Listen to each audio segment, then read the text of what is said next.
welcome everyone. Thank you for tuning in. This is the Reclamation Project, where we believe in no soul left behind. We're here to provide a platform for both believers and non believers to ask those tough questions, even when they're controversial or seemingly blasphemous or otherwise offensive.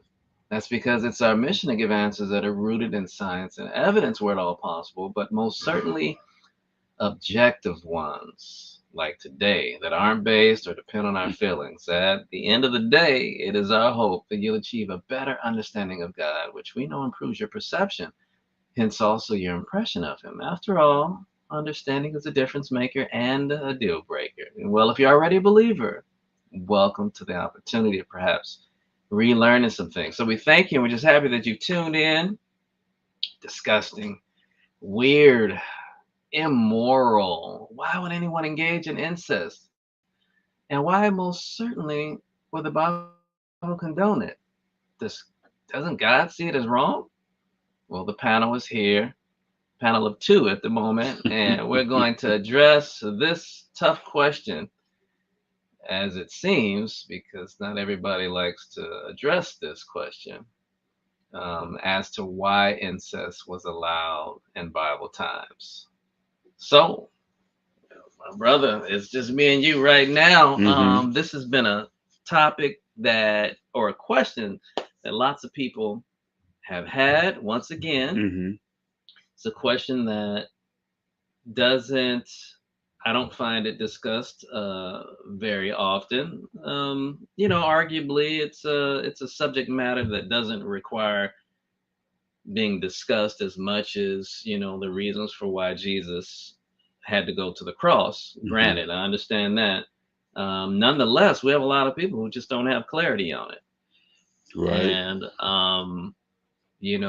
there are people want to know. They've been thinking about this whole thing. Okay, if we started with two people and we're up to billions, how does that work out? Did God hand create some others to diversify the gene pool, or what? Or what? Give me your thoughts. I think oftentimes um, people who both Christians and non Christians look at the Bible more from an academic perspective. I believe in terms of chronology and the things that are in there. You know, um, being of such a historical reference. And somewhat it is, but then somewhat it isn't. And what I mean by that is that sometimes you'll find situations in the Bible where you just have to put two and two together for yourself. And I believe right here is where we arrive at a situation like that. When you read about this whole ordeal of incest, or where it originally started with uh, Adam and Eve, and then their sons. Well, not Mhm. Abel. Abel was killed, Mhm. but Cain. I think that most folks, like myself, never really stopped to to examine just how long Adam and Eve had been living. And so when you really delve deep into that, then it gives you clearer insights as to what quite possibly could have, may have, and in my opinion, did happen. So, I'm glad you mentioned something that's very apropos, and that is that, and people should understand this, whether you are a new believer, a non believer, or a veteran believer, and that Hmm. is that God hasn't always provided details on every single thing that He wants you to know. Some things He has left for you Hmm. to figure out. I mean, can't you use your brain that He gave Right. you, which you use with other stuff? You figure out other stuff and take credit for it, and brag about how smart you are for figuring this Hmm. out. Why can't you do that when it comes to certain things in the Bible? So we know that Genesis doesn't make mention of Moses, as the writer of Genesis doesn't make mention of any daughters. Hmm. that Adam had. And perhaps someone is hearing this for the first time, hearing this notion for the first time that Adam had daughters. I mean, because maybe that has just hasn't really crossed the minds of an individual when they think about, well, who did Cain marry, or who did Seth Hmm. marry, and did Adam and Eve have any other children? Maybe they just haven't been forced to think about that. But now that we are here, these are things that the Bible isn't explicit on, but let's try using the brain that he's given Mm. us right now and think to yourself. If he handmade two, Hmm. Adam and Eve, and he created within them this ability to procreate, to populate, to procreate, then what do you think happened then? How did we get to the second and the third generation? That's an interesting point. And if you're watching, feel free to post any questions or comments, or if you have an answer for these questions, feel free to do that as well. But what do you think happened? The Bible hasn't told us, but what do you think happened? First, let me circle back to the point you made about Moses being the writer and how he didn't exactly mention Adam having any daughters. And the first thing that I would point out that should be of note is that probably from his perspective as the writer, he's looking to write about this son of promise that is to come.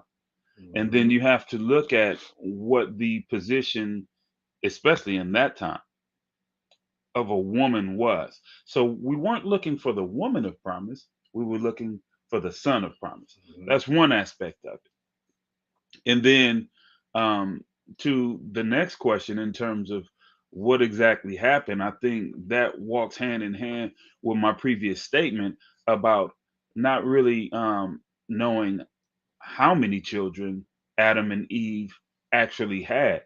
Um, we, for one thing, don't really know how old both Cain and Abel were at this time. They very well could have been 30 and 40-year-old men. Um, they were expert farmers, expert hunters, whatnot, what have Hmm. you. And so one has to assume that they weren't 13, 14, 15 years old, Hmm. right? And so then again, I go back to the age of Adam and Eve. Adam, I believe, lived to be about 930 years old, Hmm. Hmm. right? 930-year-old man. I mean, how many children do you think he could have had by the time he was 200, Right. 400, 500? Right? Hmm. And so then you have to also um, think about the proximity of age between Cain and his next of kin, right? Right. The others that came after he and his first brother, right? And so then you start delving into some deeper waters and causing one to really think. And then one more point that I wanted to circle back to in terms of God not actually giving us every single detail and suggesting that we think for Hmm. ourselves. If you venture back into Genesis, I believe it's, what is it, Genesis? It's not Genesis 15. Genesis, God hadn't quite created woman yet, but he had created all these other beasts of the field and these other animals. What job did he give to Adam? He gave Adam the Hmm. job of naming them, Hmm. which Hmm. means that Adam Hmm. had to have some level of intelligence. And so God is suggesting to him, use it. Hmm. And so I propose that God is asking us to do the same thing as we search the scriptures for ourselves to study and show ourselves approved. He's asking us to do the exact same thing by not,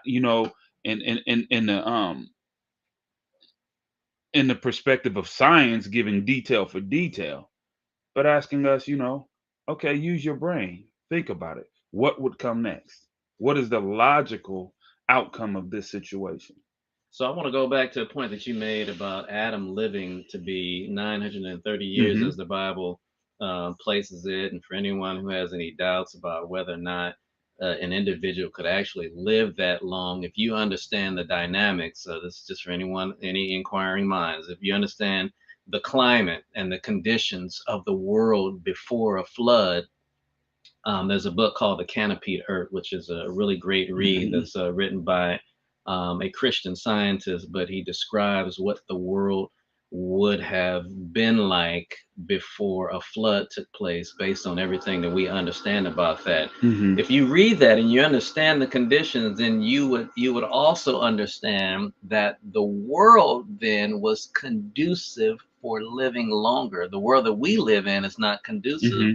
for living that long, whether it's with the ozone layer being depleted, or we haven't, if we're exposed to direct sunlight for too long, without protection. They're just things about the climate and the conditions in which we live that don't make it conducive for living that long. But before the flood, it could. Okay, so let's go back. That was a little bit of a side note. So, assuming that what we're saying is true, that Adam did live to be 930 Okay. years, all we need is to go and employ a statistician or just a mathematician to do the math, and we can make some presumptions, or we can make some calculated guesses about how many kids he could actually have. Hmm. See, we don't need the Bible to tell us how many he did. If he was active, there's no reason to assume that he wasn't active. As we know, men can bear children to the day that they die. But let's just say that he only had children up until the last, or he stopped having children up until the last 50 years of his life. So now we're at about like 870 or so. 880. Okay, 880. And so watch it. Thank you. 880. So if he has a child a year, there's a 9 month gestation process period. We're talking like he can have 880 children without the benefit of having any twins, any multiples. Okay. All right. And that's just with Eve alone, assuming that she's willing to have that many. That's some serious That's child another support. story. But your point is taken. Oh my goodness, if you had to, only Bill Gates and Elon Musk can afford these number of children, only the uber wealthy. But imagine, so it's not hard to believe that Adam himself could have contributed almost the greatest to Okay. the population increase. And then you start doing the math with all of his children having children and their children having Hmm. children for as long as they're living, and you can see how the world could be populated. But let's go back to that point of, like, what are these assumptions that we're making, or that we're forced to make because we don't get details from the Bible. We're forced to make certain assumptions, and that is that, hey, Adam and Eve had to have daughters, and Hmm. the only wives that Hmm. Cain, Seth, and any other children Hmm. that Adam and Eve had, they would have to take one of their sisters, Correct. which, and by today's standards, and by even standards of 100 years ago or 200 years ago, that's faux pas. We Right. don't do that. So talk to us about that. Give let's talk about, why would God allow that? As people will tell you, it's nasty, it's disgusting, and it's illegal. Okay. Well, I will first address that from the biblical perspective of it, on that side of it. Um, that actually, the prohibition on a man and a woman, or vice versa, coming together like Hmm. that, as brother and sister, or just close relative as a whole, was not banned by God, or forbidden by God, should I say, up until, what was that, Leviticus 18. Hmm. I want to say verses 1 through 6. You Hmm. can go and look that up for yourself if you're watching. And so we're talking about some time long after, obviously, Adam and Eve. And then, to further provide proof on that front, you look at Abraham and Sarah, his wife, which she was his sister, his half sister through his father. Hmm. Um, And where do you find that? I think that's in Genesis. Yeah, that's gonna be Genesis toward the latter part, but Yeah, it's in Genesis. Let me find that. Genesis 20:12. There we go. That's in Genesis 20 and verse 12. And so you can clearly see, according to the Bible, where at one point God had allowed this. He allowed this to exist, and then there came obviously a cutoff point because the earth had been populated to a degree where it was no longer necessary. so let's be clear. So the question that has been posed for today is why would God allow it? Hopefully by now, as we've discussed the circumstances under which these early humans, Adam, Eve, and the first few generations under which they were subjected, how else were they going to do it? Is the question that you need Right. to ask. How else can you populate the earth unless Hmm. you take as a wife or as a husband someone who is in close relation? Hmm. In this particular case, with the with the third generation, in order to start the third generation from Adam, the second generation is coming together as siblings. So siblings are coming together to create the third generation. So to the question, why would God allow it? Well, that was the way that it had to be done. So I guess it begs the question. So, oh, let me finish this thought, and that is that so there is no, we kind of have to, as humans who are living in 2023, have to take a step back and say, okay, these feelings, these emotions, these thoughts that we apply today can't apply back then. They do not apply. They should not apply. Should they apply? I mean, disgusting, nasty, illegal. Well, Okay. we get it. That's the way that we live now, and that's how we get down. Those are the rules. Those are the norms. But then that was not the case. I don't think they didn't. People didn't even see it that way. And there is. So we're going to talk about this too, because truth be told, in 2023, cultural norms Okay. that exist in this world Hmm. are not entirely the way that we think about them here in America. Hmm. But to answer the question, that's how God had to do it. Why would God allow it? Well, because that was the solution. That's and any feelings that we have about this is just what we feel based on our upbringing and the cultural norms that were instilled in us.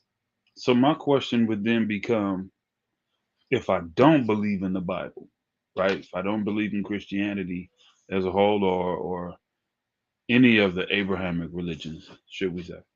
If I'm just looking at this from the perspective of science, I believe you still arrive at the same place. Yeah, you do, because even if you believe we evolved from a lower species to eventually get to human beings as they are now, Hmm. there's this understanding, and even in that community, that the pool of people, a group of people, a nation, a small nation Hmm. in one part of the world, and they're going to be mixing with each other and not necessarily mixing with another nation, because Hmm. their whole concept of incest doesn't exist the way that it does now. They're going to try to isolate from other nations, for competition purposes or fear of being overtaken or something Hmm. like that. So they're going to keep things from within. Well, when you have a small nation, at some point you're going to run into a problem where you're going to be crossing over into your family, True. somebody you're already True. connected with. So whether True. you're a believer in God, or you're a believer in evolution, you still gonna be confronted. True. In fact, history even dictates that the ancient Phoenicians practiced this, ancient Egyptians practiced this, as they tried to maintain um, family heirs on the throne, and they began to run out of people. So then that's when you had sisters and brothers inbreeding with one another, and then eventually they extended it out between both Egyptian and Phoenician to keep these dynasties going as best they possibly could. We see what happened there, but it is there. It has happened. It's funny, as you mentioned one particular word, it made me think, that inbreeding. The word inbreeding is a term, is a tool that we use to describe this sort of situation. I mean, inbreeding does mean some other things as well. We use it in the context of animals, Hmm. often, but it's used also with humans. And when I heard you say that, it made me think, once again, this is humans, modern day humans. And I got to pick on my own country, my own beloved country, America, particularly us, using, a pejorative or a negative term towards other people who participate in it. And while my norm is the American norm too, I don't subscribe to that sort of close relation, mixing. What I do understand is that in other places that they do things differently. And I just want to pull up. Let me just pull up and show you guys a little graphic here. Let me maximize it actually, Wow. so that you can see Wow. what the norms are today in That's today. Europe. This is today. This is today. So incest is defined, the most prevalent Yikes. basic definition of incest includes cousins up to the first cousins. And it can include, depending on the country, uncle, niece, aunt, nephew. What it does exclude, though, even though there's some like the ones in blue that say that they're legal, Hmm. those even those countries who say that incest is legal, it's by the definition of incest, meaning up to first cousins, and then for some countries it can be again the uncle, niece, the aunt, and the nephew, but does not include sibling of the same two parents Hmm. or parent and child. Hmm. So incest does not include. I'm sorry, legal incest, if you will, Hmm. does not include parent, child, and Wow. sibling of first two, of the same two parents. But look at this. I mean, I found this surprising. This was something that I just looked up this week in preparation for today's discussion. But so we have Portugal, we have Spain, we have France. I think that's Switzerland, and I forget the other country next to Germany there. Poland, maybe. No, not Poland. Poland is bigger than that. But France, what? Spain, okay. And then look at this. This like little footnote in green, Legal for where minors. legal for minors, but not for adults, which is really strange. I'm not sure what the rationale is for that, but as long as that's the stipulation, as long as that stipulation is satisfied, Italy is also to be counted in that. I'm not sure what the other green one was. And then it's illegal in Sweden, Finland, these upper northern Scandinavian Hmm. countries. Looks like Greenland off to the top right, and then we've got some of the Czechs, Poland, and some of the others where it's illegal there, including the UK. But I mean, look at that. What is that in purple? Um, Legal for same-sex siblings? yeah, I wasn't quite sure what was meant by that one, Wow. but I found that really interesting. Now, if that wasn't enough, here, let me put that down. And so let's talk about that. I do have another graphic I'm gonna put up, but look at that. So we're talking about 2023. Man. You can go to some of these other countries, and you will find that it is legal to marry up to a first cousin, even today. Which in our country, that's faux pas. That's a We no haven't go. done that for that hasn't been accepted for 100 years in America for the most part. Hmm. For the most part. But today in 2023, oh no, you'll get canceled. You'll get canceled for today. But the reason why I'm making this point is because there's certain things that we teach and we say is acceptable, but it really only includes our society, our culture. It's not everywhere, but you would be led to believe that this is the whole world. Hmm. Hmm.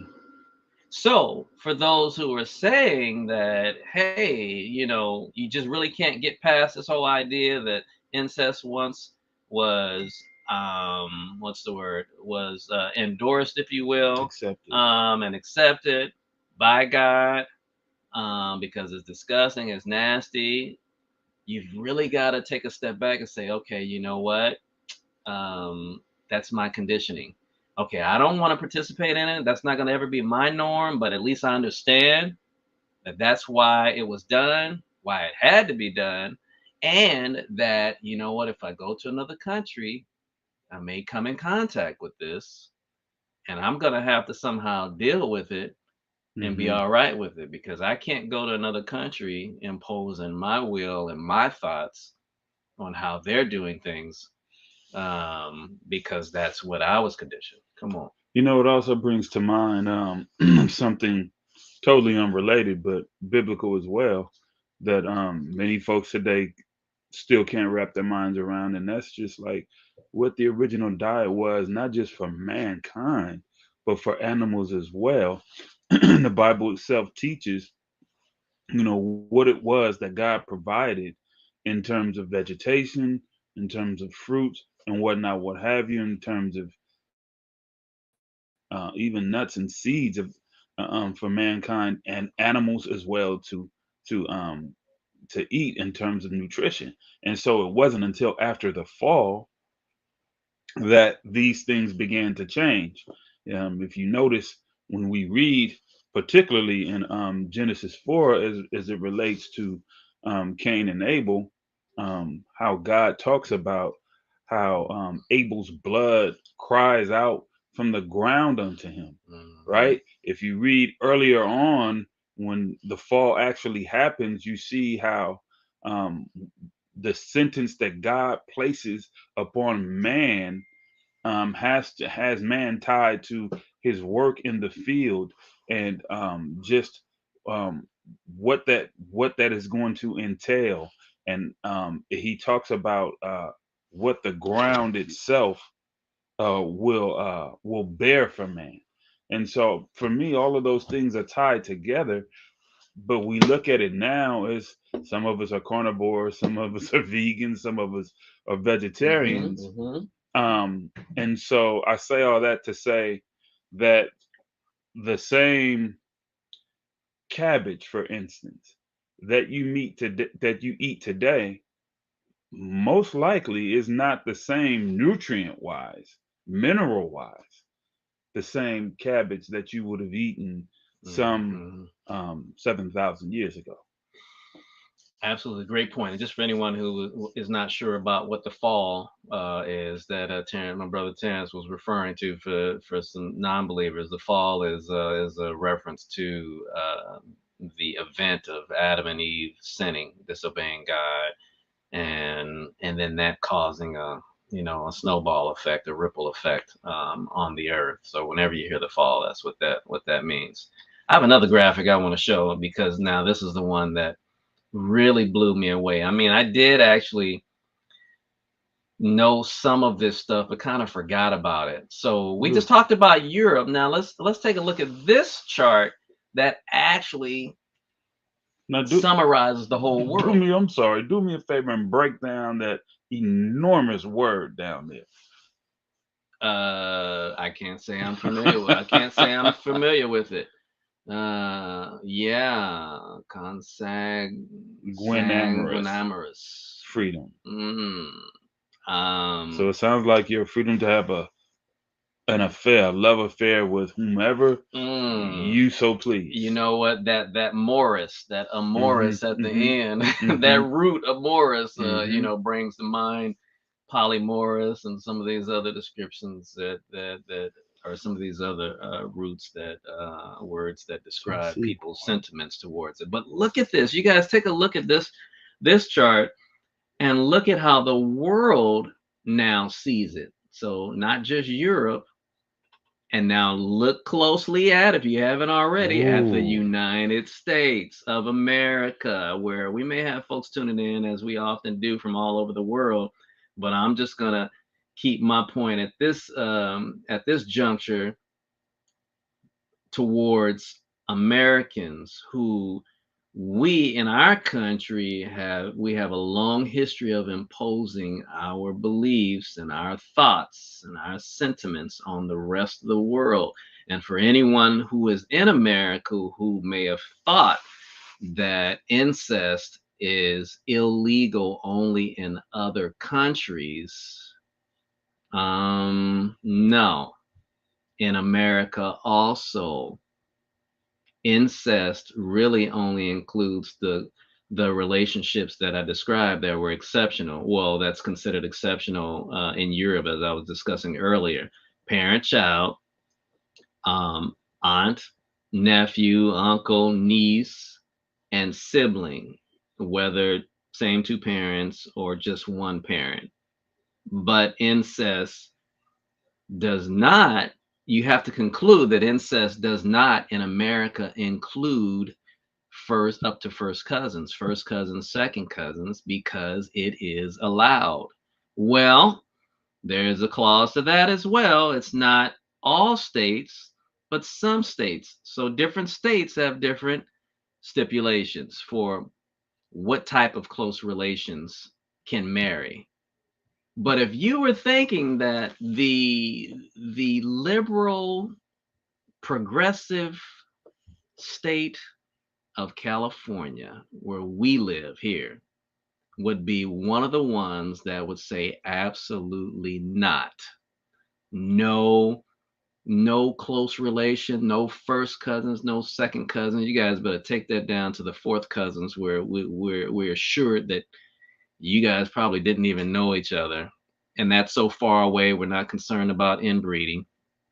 But no, California, even, yes, progressive, liberal California allows first cousins to marry. Those are on the books. I had to go and check that. I don't have a reference for you right now. If you're interested, Mm. reach out to me and I'll get it for you. Otherwise, you can actually do the Google search yourself and you will find that on the books of California, the Constitution of California allows first cousins to marry.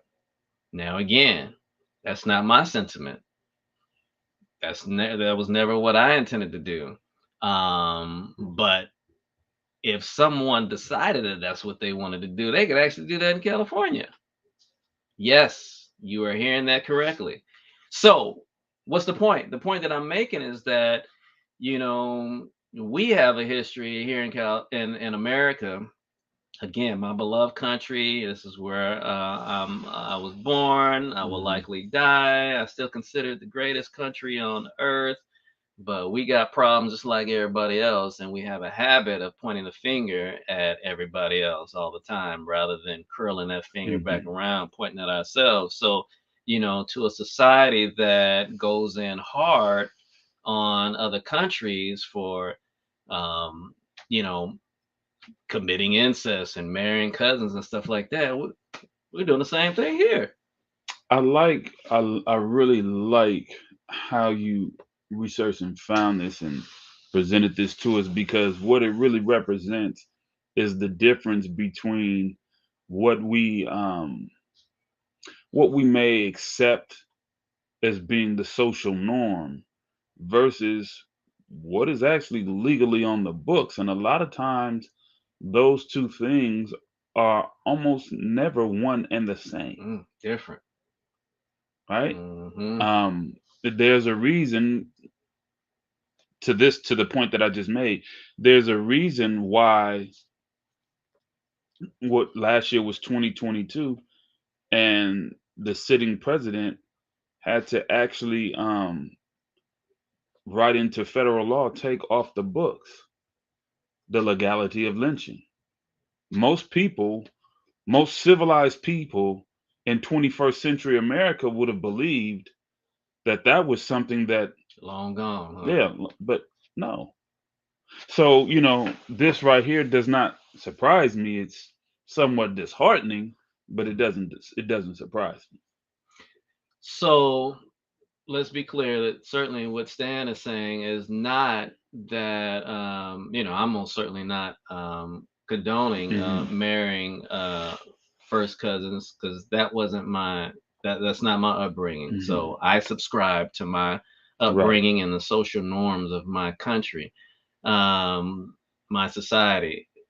But one of the things I've just had to learn as I have gotten older is that I have to sort of draw back when it comes to just always trying to impose my thoughts, my sentiments, my norms, what I think is right, not black and white, right or Hmm. wrong, like the Bible makes clear in certain areas, but things that I think we should be doing. I have to draw back and not do that. And when I learn from this chart and from my study of California, the books on the laws on the books of California, that is actually allowed. I'm like, man, are you kidding me?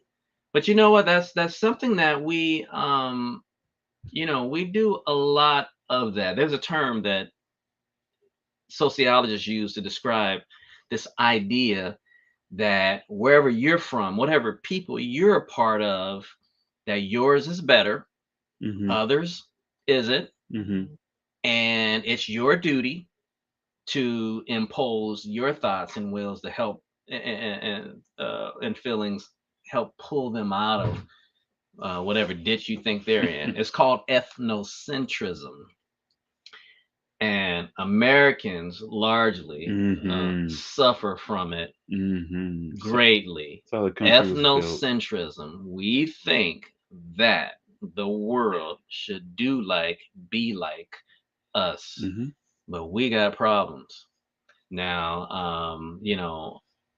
let me pick on, actually not pick on, but use Iran as an example, that I think is good. Is actually, I'm not going to put them in a bad light. So Iran, I remember at one time, maybe things have changed, that Iran had this law in the books that if you were caught stealing, that the hand that did the stealing got cut off.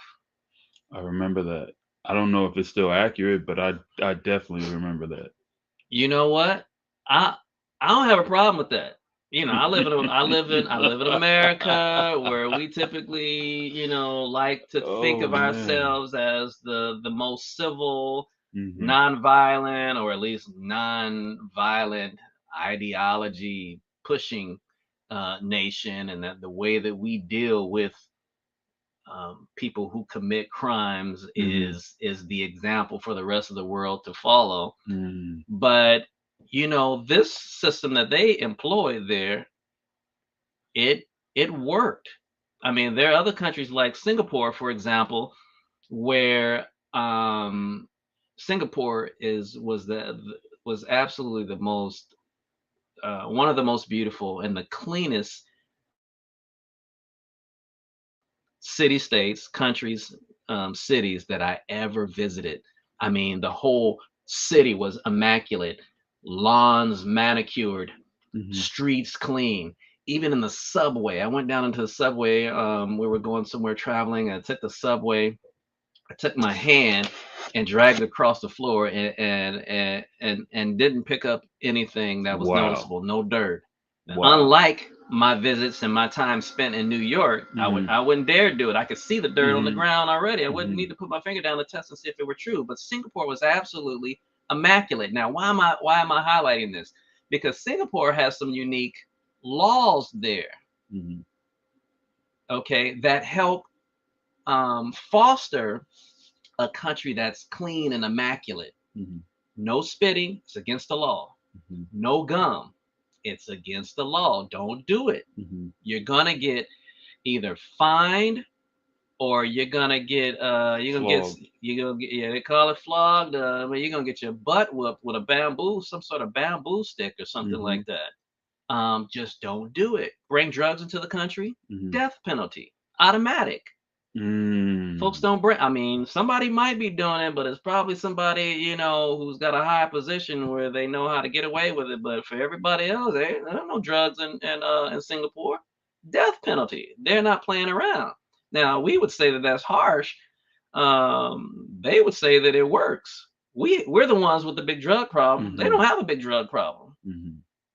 But no spitting, no gum. You can't find gum. You can go reaching under your seat at a restaurant, anywhere, or out on the picnic tables. At the park, you're not gonna find gum underneath there. Nobody's got gum that they stuck up under the seat.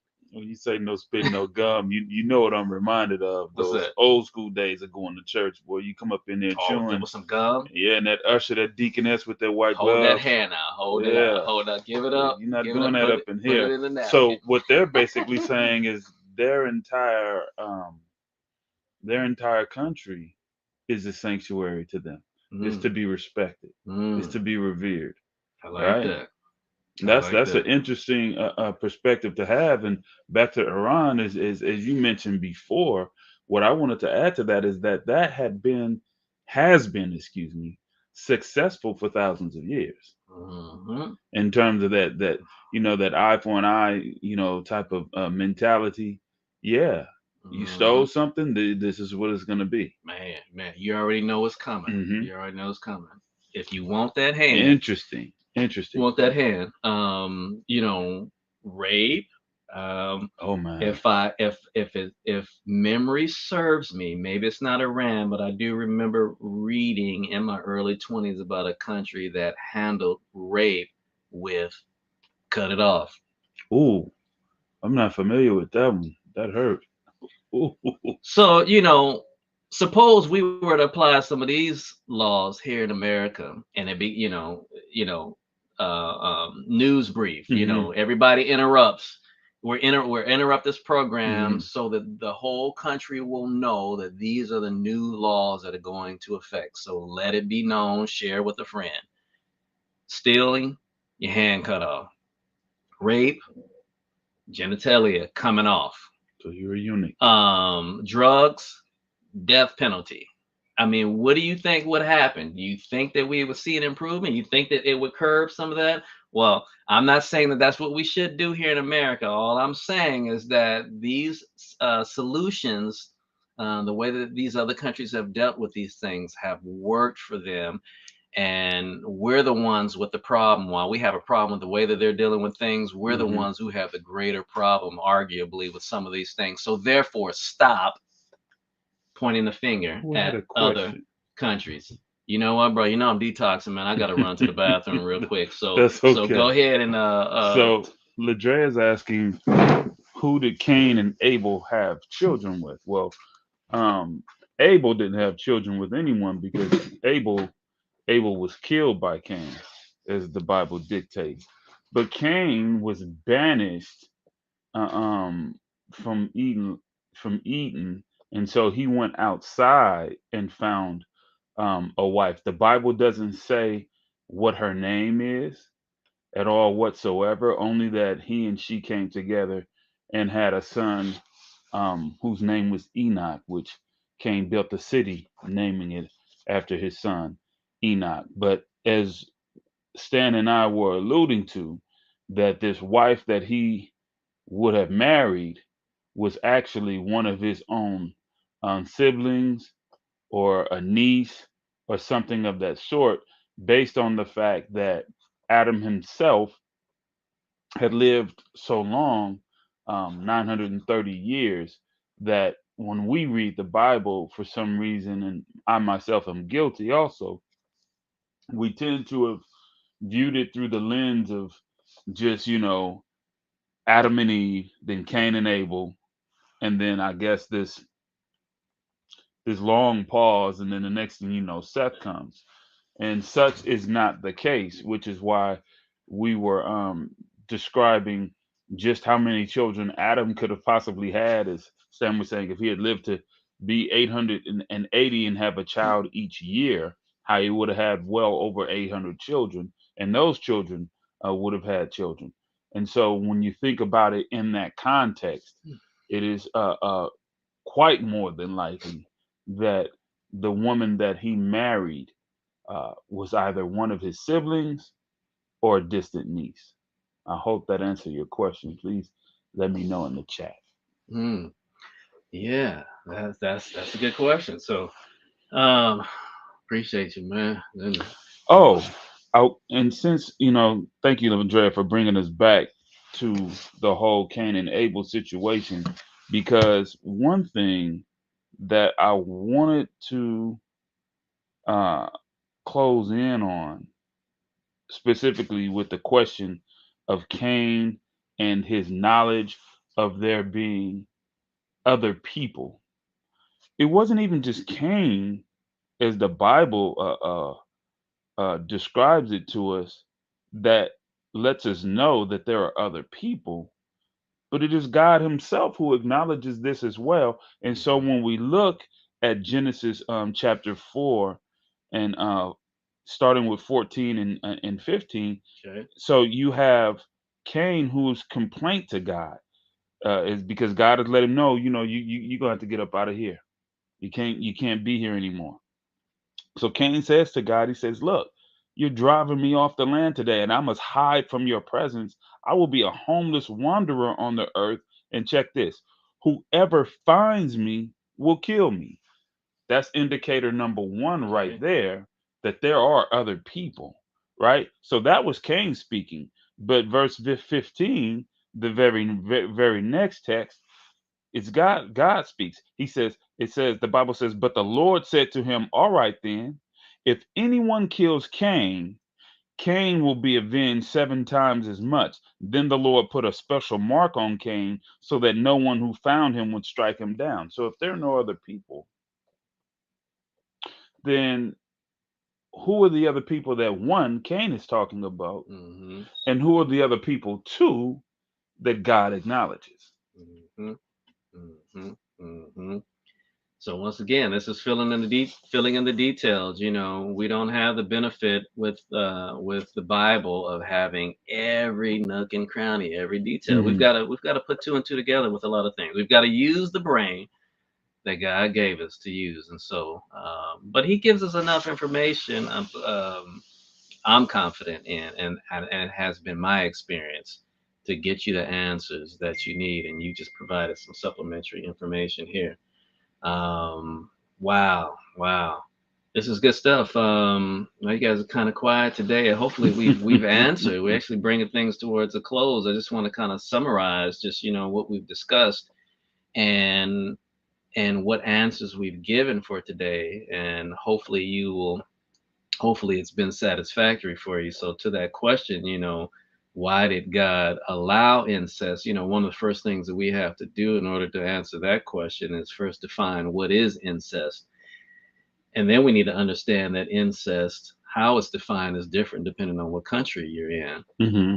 So almost no matter where you go, incest will be defined as a relationship between a parent and child. Um, it in most countries also includes a relationship between sibling of the same two parent. Hmm. There are some countries that will say if it's only one parent that connect them or a half, then it's acceptable. But most countries don't accept that either. Hmm. But once we get down to first cousins, now you've got a lot of countries that say that that's not incest, or you have to conclude that incest is not defined as first cousins if it's legal to do so in these countries. So for them, incest stops there. So that's one of the first things that we have to do in addressing this whole topic, this subject matter for today, is first define what is incest. And even in America, the term incest, it can't viably include first cousins, depending on what state you consider. If Hmm. it's California, then it's legal to do so, much to many people's surprise, I'm certain, and chagrin. But nonetheless, that is the truth. Those are on the books. So once you defined incest, now we can move on and we can address a little bit more easily why did God allow it? And God allowed it because, I mean, well, first of all, incest wasn't even a term that God used or people during, I'm not Hmm. sure what the etymology of the word incest is, how long it's been around, but it hasn't been around for that long. That's not a term that they even used back Hmm. then because that was a part of the norm. So, to answer your question, why would God allow it? Why wouldn't God allow it? There's no such thing as incest, and He's got to populate the world. How are we going to do that? You've got to procreate with who's available. Right. I have a question as we get ready to come to a close that I'm sure if we have any non-believers viewing has crossed their minds, and that is, how did Cain even get to this point? Meaning, what got him to the point of committing an act that would cause him to be banished by God? What is that question? Okay, we'll address. Right? Go ahead. So, you know, Cain killed his brother Abel. And so the question that I'm presenting is, why did he kill his brother Abel? And the reason behind that is the Bible says that they both presented their first fruits to God, but Cain's was not acceptable to God. A sacrifice. Yes. Hmm. And yet Abel's was. And so, God explained to him, why is your countenance fell? Why are you so angry? That if you present yours righteously, that it'll be respected. And so what I came to find is I looked a little deeper into what exactly it was that Cain did. The problem was that Cain thought himself to be righteous. In other words, he only brought a thank offering. He didn't make any confession of sin. And while his brother brought both a thank offering and he made a confession of sin. So, in other words, Mm, Cain didn't see himself as in need of God's mercy. That's some dangerous ground right mm, there. So, mm, I just wanted to mm, add a little mm, context mm. to that as to what even drove Cain to the point that he became so angry. That anger turned into envy, and then envy into pride, and then next thing you know, we have murder. And so that's what eventually snowballed. Sin is very insidious. That's what eventually snowballed into him being banished from Eden. And so now we're having this whole discussion about incest, another thing we consider taboo today. So Ladrea has a She question. had a question too. Wow, this She is says, she dare say it. I mm, like it. why is it a problem now if God allowed it before? And how do we know it is no longer allowed? And I touched on that a little earlier. We know that it's a problem now, and that God Himself no longer allows it because He had Moses to speak to it in the book of Leviticus, chapter 18, verses I believe 1 through 6. So, and that's how we know that it's no longer allowed. Well, let's be clear too. It's important for the viewers to understand that God did change the rules of the Mm-hmm. game, whereas there were almost no rules. It would make me cringe if, because of because of my condition, and it would make me cringe if even before the flood, the antediluvians, Mm-hmm. if there did exist acceptable relationships between a parent and child. But I would still understand if it did. I tend to think that probably was not allowed since the beginning of time, even though it's not explicitly stated Yeah. at the beginning of time. So I'm saying that I would cringe if that were true. But what we do have to remember is that to this question, how do we know it's not allowed now? Is that how God defined things as unacceptable were different in the very beginning, Hmm. and the point at which He gave new laws to Moses. He finally said, it came to a point where He said, finally, okay, you know what? No more uncle niece, no more uncle. I mean, sorry, auntie and nephew. Those are no longer no sibling of the same two parent. I think no sibling Can you pull even. up Leviticus 18? Absolutely. Because I loved it as I was reading over it. It actually went a little deeper than just the aunt and the nephew and the uncle and the niece. It talked about in-laws as well. Like um God gave a very Leviticus, which. Leviticus 18.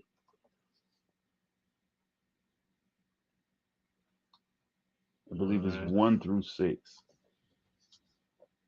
All right. Let's pull that up.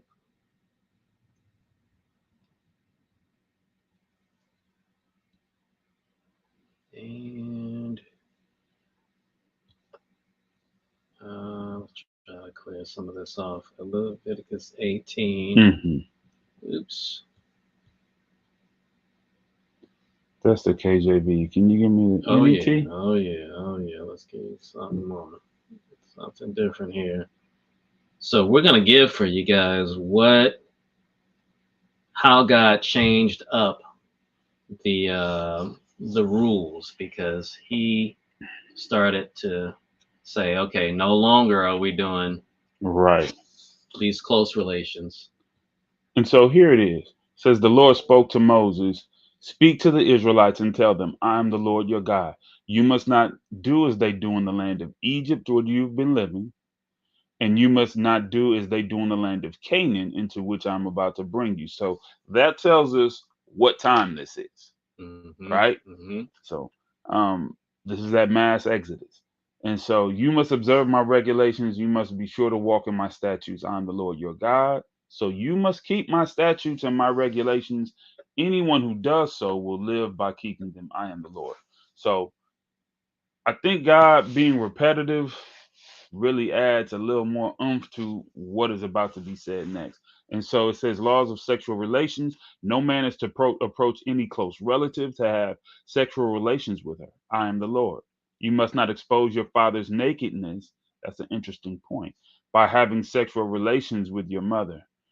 She is your mother. You must not have sexual relations with her. You must not have sexual relations with your father's wife. She is your father's nakedness. You must not have sexual relations with your sister, whether she is your father's daughter or your mother's daughter. So right there, he cut off that whole situation with With a Abraham and half a Sarah. hole. With a Yeah, half a that's hole. that. It's a wrap Mm-hmm. on that, right? Mm-hmm. Whether she is born in the same household or born outside it. You must not have sexual relationships with either of them. You must not expose the nakedness of your son's daughter. Wow. Or your daughter's daughter by having sexual relations with them because they are your own nakedness. And you must not have sexual relations with the daughter of your father's wife born of your father. She is your sister. You must not have sexual relations with her. And it goes on to say your father's sister, she is your father's flesh, Your aunt. right? Uh-huh. Your aunt, your mother's sister, she is your mother's flesh. You On must either not expose side. the nakedness of your father's brother. You must not approach his wife to have marital relationships with her. She is your aunt. And you must not have sexual relations with your daughter in law. That's why I said it got a little even more Right. He extensive. expanded. Yeah, He she is your expanded. son's wife. And you must not have sexual relations with her, and you must not have sexual relations with your brother's wife. She is your brother's nakedness. You must not have sexual relationships with both a woman and her daughter. You must not take as wife either her son's daughter or her daughter's daughter to have sexual relations with them. They are closely related to her. It is lewdness. You must not take a woman in marriage and then marry her sister as a rival wife while she is still alive to have sexual relations with her. Now we're talking about sister wives. Well, they're not all sisters. They call them sister wives. That's parenthetical. But I like what's going on here. God is very explicit. He's not Mm, leaving any no ambiguity, wiggle room. no wiggle room. So if you thought for some reason that he was just going to leave it at no half sibling, no, he specified not your father's daughter, not your mother's daughter, and to the woman, not your father's son, not your mother's Hmm. son. But you're right, he expanded it to include. He expanded it to include not just blood relation, but also in-laws, not your sister-in-law, Hmm. not your daughter-in-law, not your son-in-law. No more Leah So and for Rachel. anyone who's thinking that God has no, you and I know it's not true. Believers know it's not true. Has no scruples that he's just, let people know God has. Hey, he's got stipulations and rules behind and meanings, Hmm. definitions behind why he does things that he does. I see him looking down as Earth was, mankind was taking um, its shape, our shape and form in terms of free society and free will that he has gifted us, right? But he was just sitting there watching us. He's like, oh man, taking notes. Like, okay, well, there's some things I need to address because, I mean, I knew they were going awry, but this is a bit much, and so, you know, he gives us this explanation right here. And so, as I was saying, like the whole Leah and Rachel thing, no, no, that's not happening. Yeah. That's You not can't happening. take one sister and take the other. Mm-mm, Not while they're alive. mm-mm, Not while the first one is alive. mm-mm. So I think we'll end by I'm gonna let me give some clarity because we didn't actually ask the or answer the second part to Latrea's question fully, and I know that inquiring minds want to know. This is gonna upset. This may upset, or it will upset. I'm certain a large number of people. Hmm. Um, hey, but it's the Technically, truth anyhow. I mean, what can you do? technically, How do we know that it's no longer allowed? Well, based on what we know, according to the Bible, it is still allowed. Now, we have rules that man comes up with that govern our lives, and then we have God's rules. Oftentimes, they're harmonious, and then there are times that they're in conflict. And then there could be some circumstances under which they're indifferent to each other. They're not really at odds, or they're not harmonious. But God's law up to this point says that as long as it meets His criteria, hmm that it's allowed. So in our day and age, let me just choose America, but not California, because California is one of the most progressive, even with this topic of incest. Maybe Alabama, or not Alabama. that's a I don't Bible I Belt don't state. remember what. That's a Bible Belt state. Well, You don't want to touch I'm saying this based on the that. color coding of the states. Hmm. Oregon. Let's choose Hmm. Oregon. Oregon says no first cousins can marry. So Hmm. in America, in Oregon, incest is defined as having close relation or marrying Hmm. first cousins, and I think up to second cousins. Okay, so according to Oregon, you can't do it, but God says that you can. Okay, so when I'm looking at Ladrea's question, the question within that question for me is as for us to respond. Her first part is why is it a problem now if God allowed it before? Her follow-up question is how do we know it is no longer allowed? Does she mean how do we know that it is no longer allowed by God, or does she mean how do we know that it's no longer allowed by man? That is the question. So that would fit if it's allowed no longer allowed by man, that would fit your response. But in terms of is it no how do we know it's no longer allowed by God? I believe we've addressed that already. Mm-hmm. That it is. Hmm. It actually is Hmm. allowed today, because the Bible hasn't changed. And the New Testament writers, the disciples, the Apostle Paul, the New Testament writers didn't rewrite this particular law of God. God didn't inspire them to modify it. No, so it's still in effect in terms of It's still in what we effect as just far as read. What we just read from Leviticus 18. You're not going to be. yeah. You're not going to have a problem with God. You just have a problem with the state of Oregon, as Mhm. an example. And perhaps that helps to explain why there are many other countries that still do it, as we just shown, we just highlighted by showing the breakdown of different countries in the world. They're still doing it. You go travel to another country, they do still marry first cousins, as an example. In some countries, they'll marry a half sibling. Mhm. Again, I'm not saying that that's what we want to be here in America. All we're saying is, to the question, is it allowed? Mhm. Well, according to God, it's still allowable. Mhm. And in California, it's still allowable if it's a first cousin.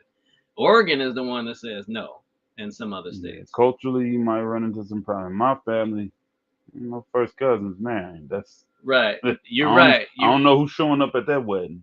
right. You still got to deal with the cultural norms, the culture Mhm. of the day, even though it's legal in the books of California. Mhm. Culturally, we are at a point here in California, as an example, where that would be faux pas. That's just it's going to be unacceptable, Mhm. and you're going to get canceled, among other things. Mm. But people have been asking the question, they've been begging the question, is it, why did God do it? And Ladrea just asked, well, is it still allowed? If God allowed it, then is it still allowed? And if we're going to be honest, as we always preface before a TRP, a Reclamation Project Mhm. broadcast, that we're going to be objective, we're going to take our feelings on, whether it's controversial, blasphemous, or offensive. We're gonna tell you the truth, and well, Mhm. that's what the Bible says, and that's the truth. That, for me, that settles it. I believe it, So and we can move on. many arranged marriages are with first cousins in other countries, so they are not in compliance with God's law. No, they're fine, actually. First cousins are fine. Yeah, that so if it's that's what I was about to speak to just prior to her posting that statement, that anything that falls outside of what God prescribed in Leviticus 18 is what we're discussing as being permissible. But anything that's on that list, whether it's your daughter-in-law, your son-in-law, your nephew, your niece, um, those are the anything listed in there are Hmm. what you cannot. But a first cousin is not mentioned in there, and so. No, first cousin is absolutely still game. I Hmm. mean, some of the most progressive countries in the world Hmm. that we agree with human rights and stuff, they allow first cousins. They just, Hmm. it doesn't get publicized. It doesn't get media attention, mass media attention, like we do. This is something that we push. So first cousins are, God. God doesn't see it as a problem. If he were advising you, now here's what I'll give you for those who are saying, Stan, come on, really, really sound like you're endorsing it. Uh, my rebuttal is gonna be, look, if that's what God say, that's just what it is, whether I like it or not. Hmm. But what I do believe is that if Jesus came to Earth in 2023 versus when he did 2,000 years ago, and if he were advising you, he would say, well, you know what? Where do you live? You live in America. Well, the way they do things like that, I mean, the way they do things in America, it's not allowed. You're gonna have a rough time. So um, don't do it. I wouldn't have you to do it. You know, I Hmm. think that if you were to ask God his advice, he gives advice at times that are predicated on the society in which you're living. I mean, after all, remember when the question was asked, well, whose money is this? Hmm. And he looked at it. He's like, whose face is on it? Hmm. Well, Render unto Caesar what render is to Caesar's, Caesar what is unto Caesar's. God That's what is God's. so I take Hmm. that as, yeah, sort of. God is, he's flexible. He's flexible in how he gives advice. It's always going to be prudent, Hmm. appropriate, and functional. So if I'm understanding you correctly, what you're saying is that a lot of what we're reading in terms of um, biblical text on this obviously has a lot to do with not just the culture of the time, but also proximity.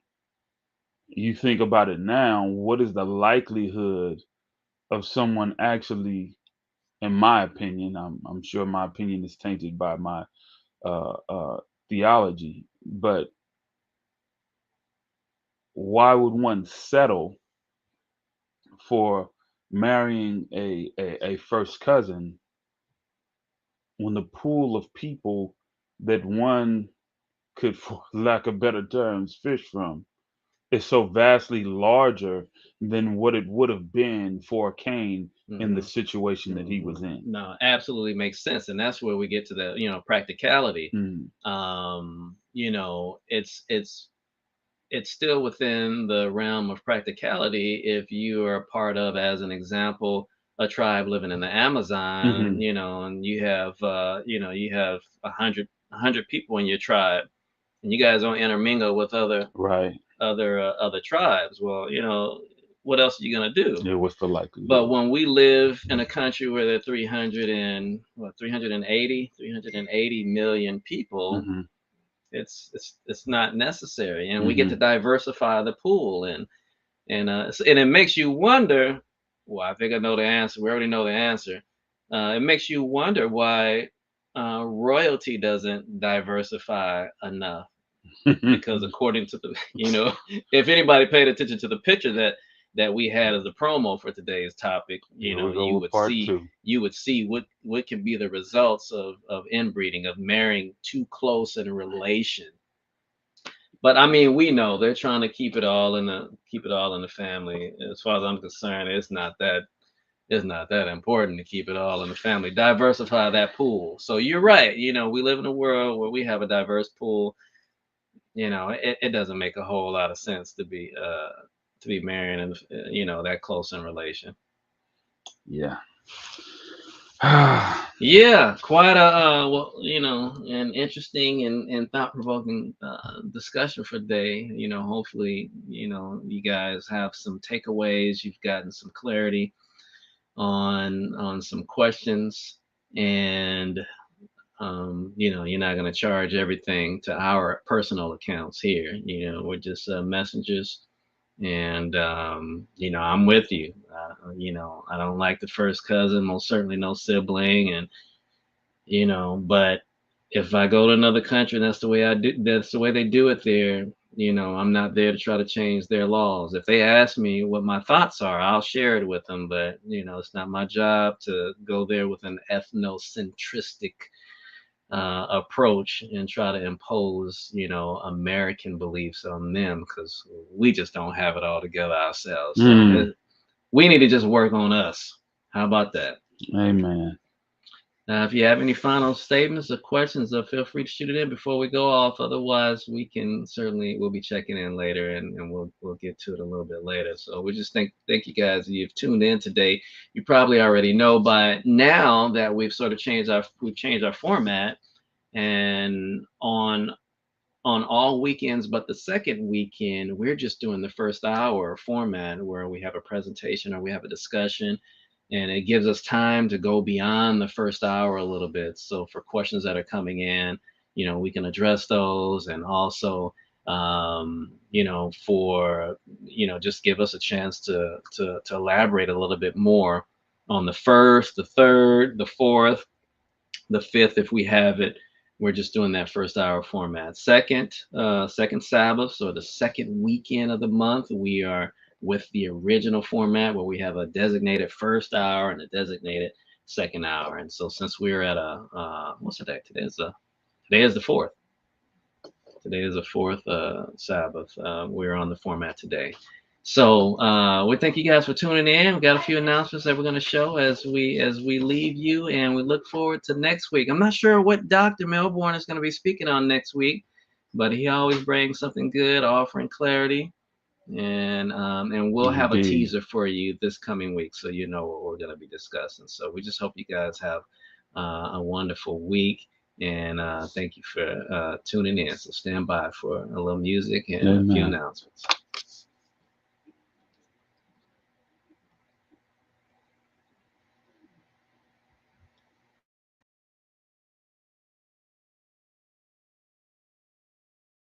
Would you be safe if God would call you home soon? Doo-doo. Oh, doo-doo. Oh, doo-doo. Doo-doo. Doo-doo. Oh, Jesus is coming. Yes, it won't be long. Jesus is coming, and I'm going home. I got a feeling so strong, that Jesus is coming.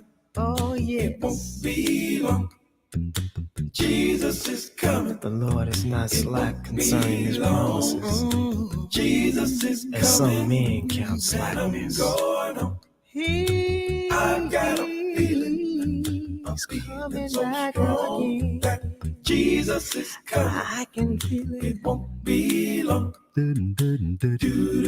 I've never been to heaven.